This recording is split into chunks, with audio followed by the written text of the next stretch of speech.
Carlos Spurgeon, o príncipe dos pregadores, 1834-1892.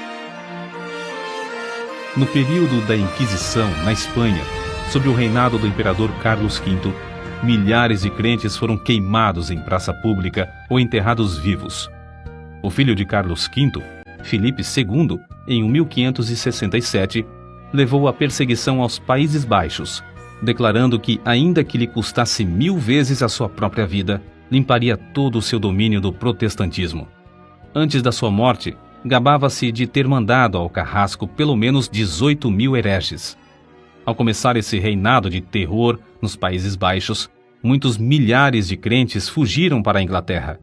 Entre os que escaparam do concílio de sangue, encontrava-se a família Spurgeon. Na Inglaterra, contudo, o povo de Deus não estava completamente livre da perseguição, passando a maior parte do tempo sentado, por se achar fraco demais para se deitar. Os bisavós de Carlos eram crentes fervorosos e criaram os filhos na admoestação do Senhor. Seu avô paterno, depois de quase 50 anos de pastorado no mesmo lugar, podia dizer: "Não passei nem uma hora triste com a minha igreja depois que assumi o cargo de pastor." O pai de Carlos, Tiago Spurgeon, era o amado pastor de Stambourne. Carlos, quando ainda criança, interessava-se pela leitura de O Peregrino, pela história dos mártires e por diversas obras de teologia. É impossível calcular a influência dessas obras sobre a sua vida. O que era precoce nas coisas espirituais vê-se no acontecimento que passamos a relatar. Com apenas 5 anos de idade, Carlos percebeu profundamente o cuidado do avô com relação ao procedimento de um dos membros da igreja, mais conhecido como Velho Rhodes. Certo dia, encontrando Rhodes em companhia de outros fumando e bebendo cerveja, a criança dirigiu-se a ele dizendo: "Que fazes aqui, Elias?" O velho Rhodes, arrependido, contou então ao seu pastor como a princípio se irou com o pequeno Carlos, mas por fim sentiu-se quebrantado. Desde aquele dia, o velho Rhodes andou sempre perto do Salvador. Quando ainda em tenra idade, Carlos foi por Deus convencido do pecado. Durante alguns anos, sentia-se uma criatura sem esperança e sem conforto.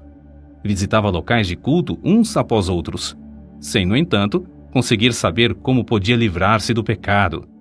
Então, aos 15 anos de idade, aumentou nele o desejo de ser salvo. E aumentou de tal forma que passou 6 meses agonizando em oração. Nesse tempo, assistiu a um culto numa igreja em que o pregador não pudera comparecer por causa de uma grande tempestade de neve. Na ausência do pastor, um sapateiro se levantou para pregar às poucas pessoas presentes e leu este texto: "Olhai para mim e sede salvos, todos os confins da terra." Isaías, capítulo 45, versículo 22. O sapateiro, inexperiente na arte de pregar, só fazia repetir a passagem e dizer: "Não vos é necessário levantar um pé, nem um dedo. Não vos é necessário estudar no colégio para saber olhar, nem contribuir com 1000 libras. Olhai para mim, não para vós mesmos. Não há conforto em vós. Olhai para mim, suando grandes gotas de sangue. Olhai para mim, pendurado na cruz. Olhai para mim, morto e sepultado. Olhai para mim, ressuscitado. Olhai para mim à direita de Deus."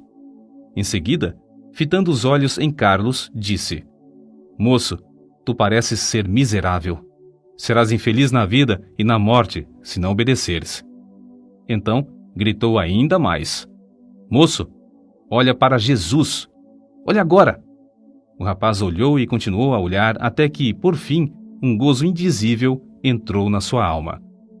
O recém-salvo, ao perceber as constantes investidas do maligno, foi tomado pela aspiração de fazer todo o possível para receber o poder divino e, assim, frustrar a obra do inimigo do bem. Spurgeon, por exemplo, aproveitava todas as oportunidades para distribuir folhetos. Também entregava-se de todo o coração a ensinar na escola dominical, onde alcançou de início o amor dos alunos e, por intermédio destes, a presença dos pais na escola. Com a idade de 16 anos, começou a pregar. Acerca desse fato, declarou: "Quantas vezes me foi concedido o privilégio de pregar na cozinha da casa de um agricultor ou num celeiro? Alguns meses depois de pregar seu primeiro sermão, foi chamado a pastorear a igreja em Waterbeach. Ao fim de 2 anos, essa igreja de 40 membros passou a ter 100. Como o jovem pregador tinha o desejo de aperfeiçoar-se, o diretor de uma escola superior, de visita à cidade na ocasião, marcou 1 hora para tratar com ele acerca desse assunto. A criada que recebeu Carlos, porém, descuidou-se e acabou não chamando o professor, que saiu sem saber o que o moço esperava. Mais tarde, já na rua, Carlos, um tanto triste, ouviu uma voz dizer-lhe: "Buscas grandes coisas para ti? Não as busques." Foi então, ali mesmo, que abandonou a ideia de estudar naquele colégio, convencido de que Deus o dirigia para outras coisas. Não se deve concluir, contudo, que Carlos Spurgeon tenha desistido de se educar. Depois disso, ele aproveitou todos os momentos livres para estudar. Disse que alcançou fama de ser um dos homens mais instruídos de seu tempo. Spurgeon havia ministrado em Waterbeach apenas durante 2 anos, quando foi chamado a pregar na Park Street Chapel, em Londres. O local era inconveniente para os cultos e o templo, que tinha assentos para 1.200 pessoas, era demasiado grande para a plateia. No entanto, havia ali um grupo de fiéis que nunca cessou de rogar a Deus por um glorioso avivamento. Esse fato é assim registrado nas palavras do próprio Spurgeon. No início, eu pregava somente a um punhado de ouvintes. Contudo, não me esqueço da insistência das suas orações. Às vezes, parecia que rogavam até verem realmente a presença do anjo do concerto, Cristo, querendo abençoá-los. Mais de uma vez nos admiramos com a solenidade das orações até alcançarmos quietude, enquanto o poder do Senhor nos sobrevinha. Assim desceu a bênção. A casa se encheu de ouvintes e foram salvas dezenas de almas. Sob o ministério desse moço de 19 anos, a concorrência aumentou em poucos meses a ponto de o prédio não mais comportar as multidões. Centenas de ouvintes permaneciam na rua para aproveitar as migalhas que caíam do banquete que havia dentro da casa. Ficou resolvido que a Park Street Chapel seria reformada. Durante o tempo da obra, os cultos eram realizados em Exeter Hall, prédio com assentos para 4.500 pessoas. Ali, em menos de 2 meses, a assistência era tão numerosa que as ruas, durante os cultos, se tornavam intransitáveis. Quando voltaram para a Chapel, o problema, em vez de ter sido resolvido, ficou maior. 3.000 pessoas ocupavam o espaço preparado para 1.500. O dinheiro gasto, que alcançou uma elevada soma, fora desperdiçado. Tornou-se necessário voltar para o Exeter Hall, mas nem este auditório comportava mais o público presente. A igreja, então, tomou uma atitude espetacular. Alugou o Surrey Music Hall, o prédio mais amplo, imponente e magnífico de Londres, construído para diversões públicas. As notícias de que os cultos haviam passado do Exeter Hall para o Surrey Music Hall eletrificaram toda a cidade de Londres. O culto inaugural foi anunciado para a noite de 19 de outubro de 1856. Na tarde do dia marcado, milhares de pessoas para lá se dirigiram para achar assento. Quando por fim o culto começou, o prédio no qual cabiam 12.000 pessoas estava superlotado e havia mais 10.000 fora que não puderam entrar. No primeiro culto no Surrey Music Hall, notaram-se vestígios da perseguição que Spurgeon teria de encarar. Após a leitura das Escrituras, os inimigos da obra de Deus se levantaram, gritando: "Fogo! Fogo!" Apesar de todos os esforços de Spurgeon e de outros crentes, a grande massa de gente alvoroçou-se e movimentou-se em pânico, de tal modo que 7 pessoas morreram e 28 ficaram gravemente feridas.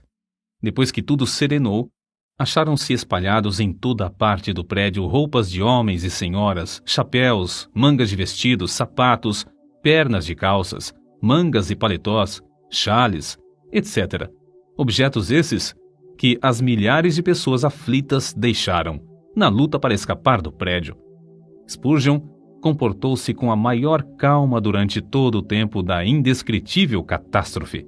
Mas depois passou dias prostrado, sofrendo em consequência do tremendo choque. As notícias sobre as trágicas ocorrências durante o primeiro culto no Surrey Music Hall concorreram para aumentar o interesse pelos cultos, em vez de prejudicarem a obra. De um dia para outro, Spurgeon, o herói do sul de Londres, tornou-se um vulto de projeção mundial. Aceitou convites para pregar em cidades da Inglaterra, Escócia, Irlanda, Gales, Holanda e França. Pregava ao ar livre e nos maiores edifícios, em média 8 a 12 vezes por semana. Nesse tempo, quando ainda moço, revelou como conseguia entender nas Escrituras os textos difíceis, isto é, simplesmente pedia a Deus: "Ó Senhor, mostra-me o sentido deste trecho." E acrescentou: "É maravilhoso como o texto, duro como a pederneira, emite faíscas quando batido com o aço da oração." Quando mais velho, disse: "Orar acerca das Escrituras é como pisar uvas no lagar, trilhar trigo na eira ou extrair ouro do minério."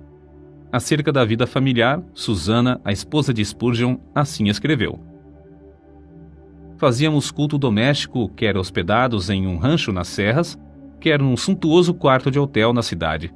E a bendita presença de Cristo, que muitos crentes dizem impossível alcançar, era para ele a atmosfera natural. Ele vivia e respirava nele." Antes de iniciar a construção do famoso templo em Londres, o Metropolitan Tabernacle, Spurgeon e alguns dos membros de sua igreja ajoelharam-se no terreno, entre as pilhas de materiais, e rogaram a Deus que não permitisse que trabalhador algum morresse ou ficasse ferido durante as obras. Deus respondeu maravilhosamente, não deixando acontecer qualquer acidente durante o tempo da construção do imponente edifício, que media 80 metros de comprimento, 28 de largura e 20 de altura. A igreja começou a edificar o tabernáculo com o alvo de liquidar todas as dívidas contraídas com a aquisição de materiais e pagar toda a mão de obra antes de findar a construção. Como de costume, pediram a Deus que os ajudasse a realizar esse desejo, e tudo foi pago antes do dia da inauguração. O Metropolitan Tabernacle foi acabado em março de 1861. Durante os 31 anos que se seguiram, uma média de 5.000 pessoas se congregava ali todos os domingos, pela manhã e à noite. De 3 em 3 meses, Spurgeon pedia aos que já haviam feito parte da assistência que se ausentassem. Eles o atendiam, mas mesmo assim, o tabernáculo era superlotado por outras pessoas das massas ainda não alcançadas pela mensagem. Durante certo período, pregou 300 vezes em 12 meses. O maior auditório do qual pregou foi no Crystal Palace, em Londres, em 7 de outubro de 1857. Havia exatamente 23.654 pessoas no auditório. Spurgeon esforçou-se tanto nessa ocasião e o cansaço foi tal que, após o sermão da noite de quarta-feira, dormiu até a manhã de sexta-feira. Todavia, não se deve julgar que era somente no púlpito que a sua alma ardia pela salvação dos perdidos. Também se ocupava grandemente no evangelismo individual. Nesse sentido, citamos aqui o que certo crente disse a respeito dele: "Tenho visto auditórios de 6.500 pessoas inteiramente levadas pelo fervor de Spurgeon, mas ao lado de uma criança moribunda que ele levava a Cristo, achei-o mais sublime do que quando dominava o interesse da multidão." Parece impossível que tal pregador tivesse tempo para escrever. Entretanto, os livros da sua autoria constituem uma biblioteca de 135 tomos. Até hoje, não há obra mais rica de joias espirituais do que A Tesouraria de Davi, 7 volumes sobre os Salmos, escritos por Spurgeon. Ele publicou tão grande número de sermões que, mesmo lendo um por dia, nem em 10 anos o leitor os poderia ler todos. Muitos foram traduzidos em várias línguas e publicados nos jornais do mundo inteiro. Ele mesmo escrevia grande parte da matéria para seu jornal A Espada e a Colher. Título este inspirado na história da construção dos muros de Jerusalém no tempo angustioso de Neemias. Além de pregar constantemente a grandes auditórios e de escrever tantos livros, esforçou-se em vários outros ramos de atividades. Inspirado pelo exemplo de George Mueller, fundou e dirigiu o orfanato de Stockwell. Pediam a Deus e recebiam o necessário para levantar prédio após prédio e alimentar centenas de crianças desamparadas.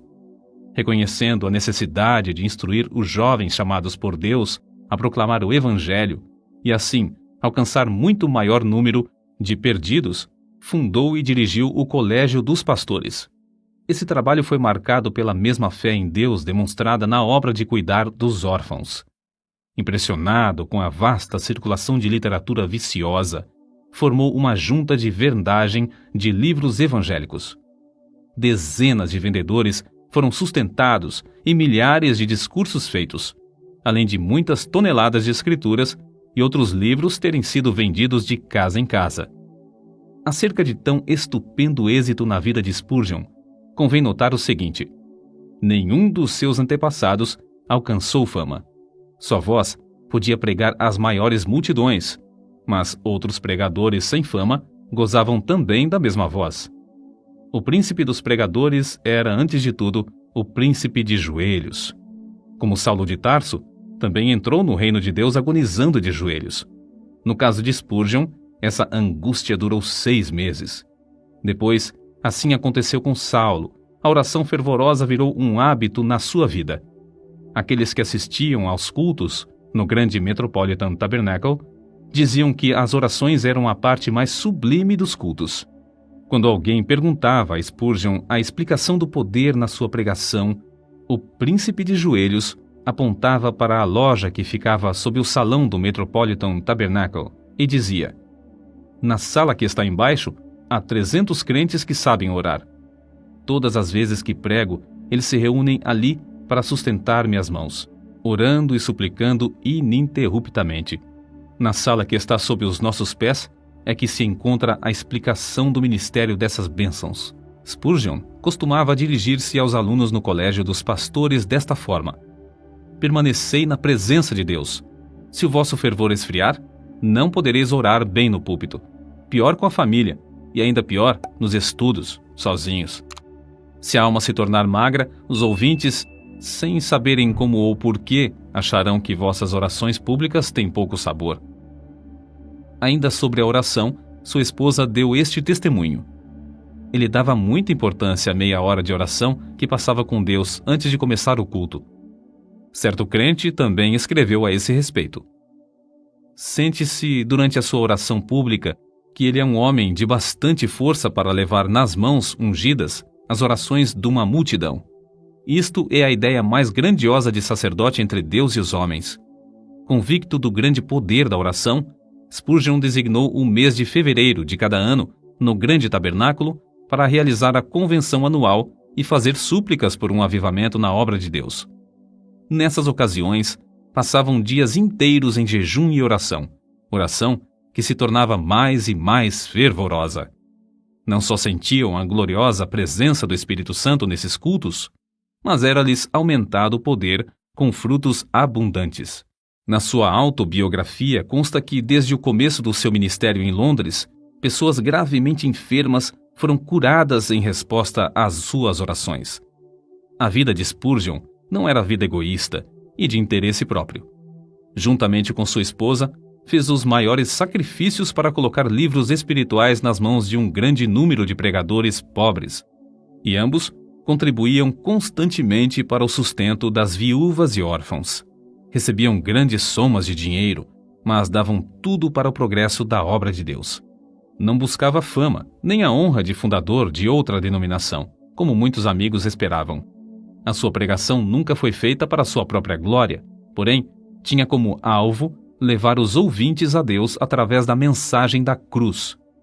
Considerava seus sermões como se fossem setas, e dava todo o seu coração, empregava toda a sua força espiritual em produzir cada um deles.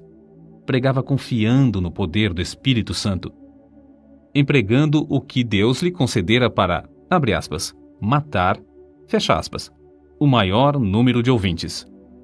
Carlos Haddon Spurgeon recebia o fogo do céu estudando a Bíblia, horas a fio, em comunhão com Deus. Cristo era o segredo do seu poder. Cristo era o centro de tudo para ele. Sempre e unicamente Cristo. J.P. Freud disse: Quando Spurgeon orava, parecia que Jesus estava em pé ao seu lado. As suas últimas palavras no leito de morte, dirigidas à sua esposa, foram: "Ó querida, tenho desfrutado um tempo muito glorioso com meu Senhor." Ela, ao ver, por fim, que seu marido passaria para o outro lado, caiu de joelhos e, com lágrimas, exclamou: "Ó bendito Senhor Jesus, eu te agradeço o tesouro que me emprestaste no decurso destes anos. Agora, Senhor, dá-me força e direção durante todo o futuro." 6.000 pessoas assistiram ao culto do funeral. No caixão estava uma Bíblia aberta na passagem usada por Deus para convertê-lo: "Olhai para mim e sede salvos, todos os confins da terra." O cortejo fúnebre passou entre centenas de milhares de pessoas postadas em pé nas calçadas. Os homens descobriam-se à passagem do cortejo e as mulheres choravam. O túmulo simples do célebre príncipe dos pregadores, no cemitério de Norwood, testifica a verdadeira grandeza da sua vida. Ali estão gravadas estas humildes palavras: "Aqui jaz o corpo de Carlos Haddon Spurgeon, esperando o aparecimento do seu Senhor e Salvador, Jesus Cristo."